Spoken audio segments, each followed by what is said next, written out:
Hello दोस्तों, मैं हूं शकील अहमद और आप सुन रहे हैं मेरे यूट्यूब चैनल पर गुमनाम किस्से।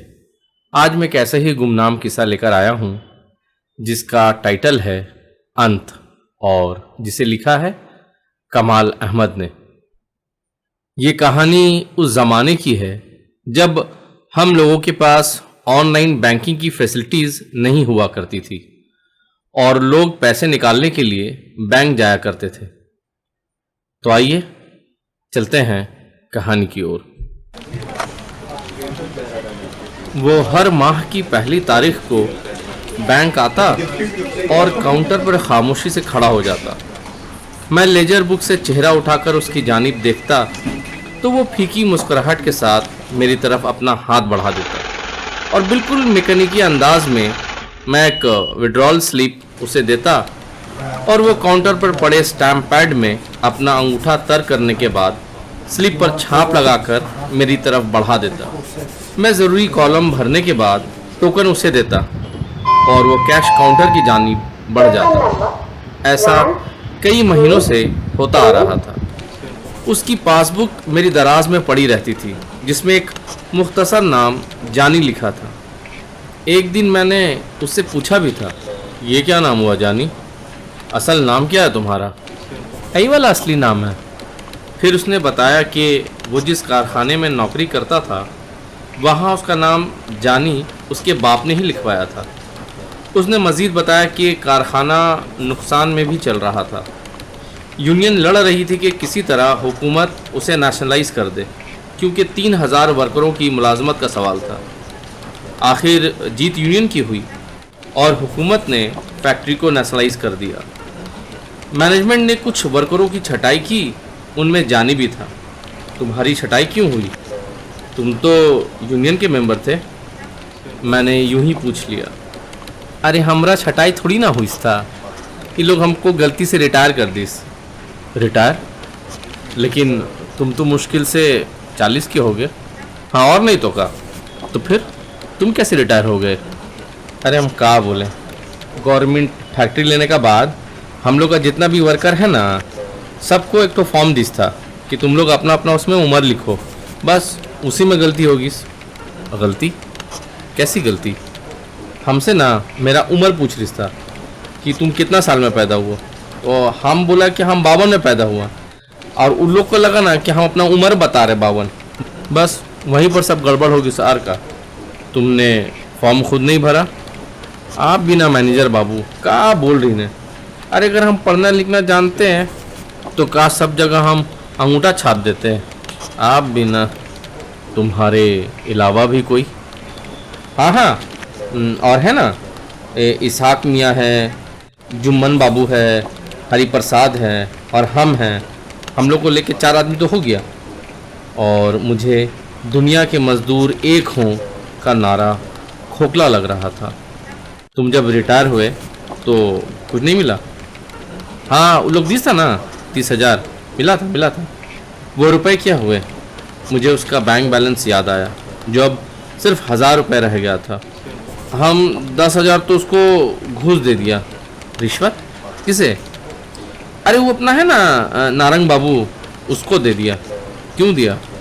वो कारखाना में ना कुछ कॉन्ट्रैक्ट लेबर का ज़रूरत था तो उसमें ही अपना नाम देने के लिए उसको हमको घूस देना पड़ा।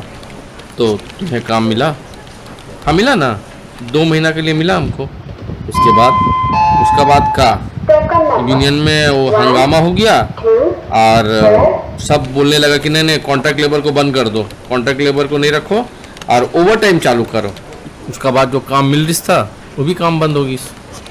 और बाकी 30,000 मैं भी जैसे पाई का हिसाब लेने बैठ गया था और बाकी का जो 20,000 बच गया था उससे हम 2 ठो रिक्शा ले लिया। मगर क्या बोले, दोनों का लाइसेंस नहीं निकाल सका। साला दोनों रिक्शा थाना में पड़ा सड़ गई। मुझे ना जाने क्यों उस पर शदीद गुस्सा आ रहा था, जैसे सारा कसूर उसी का था। मुझे खामोश देकर उसने कहा, मैनेजर बाबू इधर देखो ना, इधर कुछ काम मिलेगा का? काम? मैं बुरी तरह चौंका। मुनीब, तुम तो अपना आदमी हो, जरा देखो ना कोशिश करके। अपना आदमी? तुम कितने सीधे साधे हो, इतनी जल्दी मुझे अपना समझ लिया। कहाँ मुनीब, तुम भी क्या बात बोल रहे हो? मैनेजर को बोल के देखो ना, झाड़ू पोछा कोई भी काम, हम कर लेंगे, सब काम कर लेंगे। एक तो थोड़ा बात करके देखो ना। ठीक है, बात करूँगा। मैंने पीछा छुड़ाया और वो जैसे मुतमईन हो गया। मैं 15 दिनों की छुट्टी पर चला गया। एक दिन वो आया और हस्ब मामूल काउंटर पर खामोशी से खड़ा हो गया। मुझे याद आया, आज पहली तारीख तो नहीं। मैंने उसे स्लिप देना चाहा, लेकिन उसने रोकते हुए कहा, पैसा नहीं है। शायद मेरी गैर मौजूदगी में उसने रुपए निकाल लिए थे। मुझे सवालिया निगाहों से तकता हुआ बोला, मैनेजर बाबू, वो जो काम के लिए आपको बोला था, काम जैसे दरख्त में फलता है, फौरन मिल जाएगा। मैं उस पर बुरी तरह बरस पड़ा। उसका चेहरा बुझ गया और वो खामोशी से चला गया। मुझे अपने आप पर गुस्सा आया। जब मैंने वादा किया था तो असूलन मुझे मैनेजर से बात करनी चाहिए थी। बैंक के कैंटीन में टेम्पररी तौर पर उसे रखा जा सकता था। मैंने सोचा मैनेजर से बात करूंगा। फिर क्या हुआ कि ये बात बिल्कुल जहन से निकल गई। एक रात नाइट शो सिनेमा देखकर लौट रहा था। बहुत तेज़ बारिश हो रही थी। तमाम रास्ते जल थल थे। मुश्किल से पैदल मौला अली पहुंचा। मोड़ पर चंद रिक्शा वाले ज़ोरों से घंटियां बजा बजा कर अपने जानिब ध्यान खींच रहे थे। एक रिक्शे वाले से मैंने बात की। वो बुरी तरह खांस रहा था। खांसी रोककर उसने कुछ कहा जिसे मैंने ठीक से सुना नहीं और रिक्शा पर बैठ गया। रिक्शा वाला बीमार और कमज़ोर लग रहा था। उसके बार बार खांसने से मुझे तकलीफ़ हो रही थी। फिर सोचा उसे तो किराया चाहिए, कुछ ज़्यादा दे दूंगा। कुछ दूरी पर तमाम रास्ते पानी से बंद पड़े पाए। लोडशेडिंग भी थी और बारिश थी कि रुकने का नाम नहीं ले रही थी। बड़ी दिक्कतों से वो पानी में धीरे धीरे रिक्शा खींच रहा था। मुझे अपने आप पर गुस्सा आ रहा था कि आखिर मैं उसके ही रिक्शे पर क्यों चढ़ा, जबकि वहाँ और भी कई रिक्शा वाले मौजूद थे। आखिर जूं तू करके घर पहुंचा। बारिश का जोर कुछ कम हो रहा था। मैंने पर्स निकालकर 5 रुपए का नोट उसे दिया। उसने कुछ नहीं कहा। अचानक बिजली कड़की और तेज बारिश में मुझे उसका चेहरा नजर आया। वो कोई और नहीं बल्कि जानी था। जानी, तुम बीमार हो? उसने कमजोरी से सर हिलाया। तो फिर ये रिक्शा क्यों खींच रहे हो?